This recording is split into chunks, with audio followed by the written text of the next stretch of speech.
Planning on stealing something? No, ma'am, we're not. Plan on murdering me in my sleep? What? No. In Anaconda, there's a chase scene where the giant snake throws up a half-digested crew member who then winks at Jennifer Lopez. Meant to be creepy, the moment ends up laughable, and that one ridiculous wink is now the film's most memorable scene.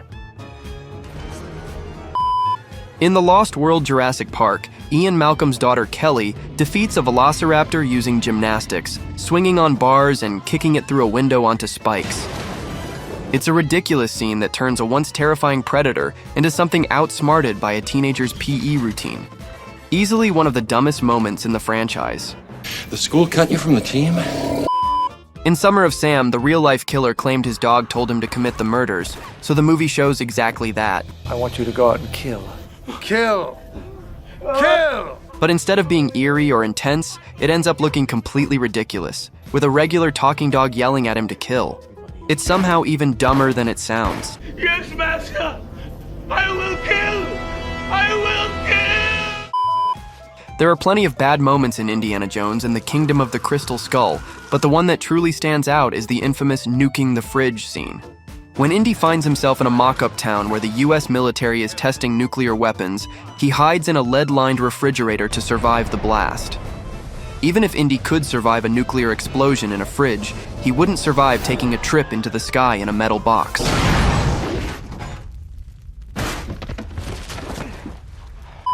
In the first Ghostbusters, there's a strange scene during a montage where a ghost appears to perform oral sex on Ray. It's meant to be funny, but it feels really out of place in a light-hearted family movie. In The Mummy Tomb of the Dragon Emperor, a Yeti kicks a man through an arch like it's a football game, and another throws up a touchdown sign. It's strange, funny in the wrong way, and totally kills the moment. In Man of Steel, one of the dumbest scenes comes when Superman lets his adoptive father, Jonathan Kent, die in a tornado to protect his secret identity. Instead of allowing Clark to save him using his powers, something that could have been done discreetly, especially in 1997 before smartphones and social media, Kent sacrifices himself in front of a small group of people, raising his hand like a traffic cop and walking into the storm. This baffling moment, meant to be emotional, ends up making Superman look more obedient than heroic, and turns a key character into a martyr for no good reason. What's the matter with her? In The Irishman, there's a beatdown scene where De Niro's character attacks a man for pushing his daughter, but it ends up feeling awkward and off. The de-aging tech and De Niro's stiff movements make the fight look unnatural, and his kicks come off more cartoonish than threatening. With the film's budget and talent, it's surprising they didn't use a stunt double. In Infinity War, Star-Lord ruins everything with one of the dumbest moves in movie history. The Avengers are seconds away from pulling the gauntlet off Thanos' hand until Star-Lord decides it's punching time. Okay, Quill, you gotta cool it right now. You understand? Don't engage. We almost got this off! His punches do zero damage, but just enough to snap Mantis' focus, giving Thanos the perfect opening to escape. He just had to wait 60 seconds, then they could have stopped Thanos and saved half the universe. But no, Star-Lord let his feelings ruin everything. In The Breakfast Club, the scene where Emilio Estevez smokes weed feels out of place. The burst of energy at first is fine, but when he screams and breaks all the windows, it goes too far and disrupts the movie's vibe. John Hughes himself regretted that scene, calling it his biggest regret in the entire film. In Fast and Furious 6, there's a jaw-dropping moment where Michelle Rodriguez is flung off a moving tank during a high-speed freeway chase. Just when it seems like there's no hope, Vin Diesel pulls off the most absurd rescue imaginable. He crashes his car into a barrier, fires himself out, grabs Letty mid-air, and somehow pulls her to safety onto another car's hood. And of course, no one is injured.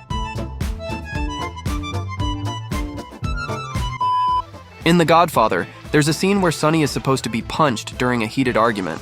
However, he clearly misses the punch by a huge margin, making it look like the punch never even comes close.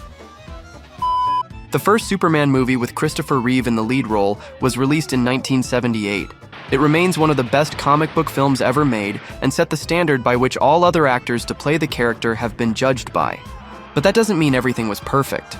After Lois Lane died, Superman freaked out and flew around the planet in reverse to turn back time. Not only was it scientifically inaccurate, but it was also an incredibly silly visual to say the least. Hi. Don't bother, I think it's dead. In Jaws 3D, the shark approaches a submarine in a key scene, but the awful CGI ruins it. The background stays still, the shark floats in, and the glass shatter effect is so bad it's laughable. It's known as one of the worst uses of digital effects ever. In movie 43, Hugh Jackman, yes, that Hugh Jackman, plays a man with a literal scrotum hanging from his chin.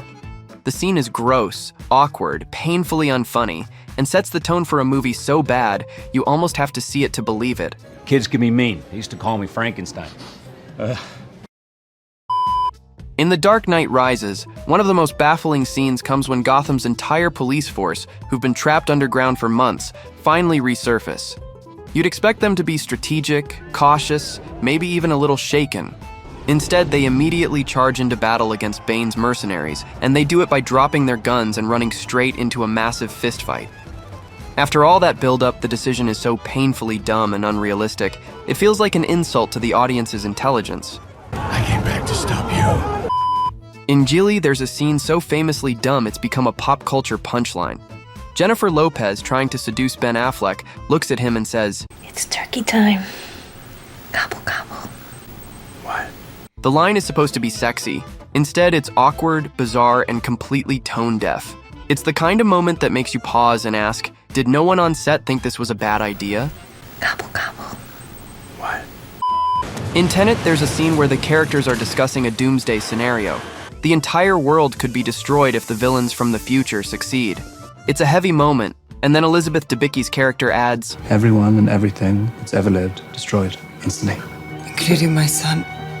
The line is supposed to be emotional, but it comes off as unintentionally hilarious. Of course your son would die if the entire planet is obliterated. Including my son. In Die Hard 4, John McClane goes full superhero in one of the dumbest action scenes ever.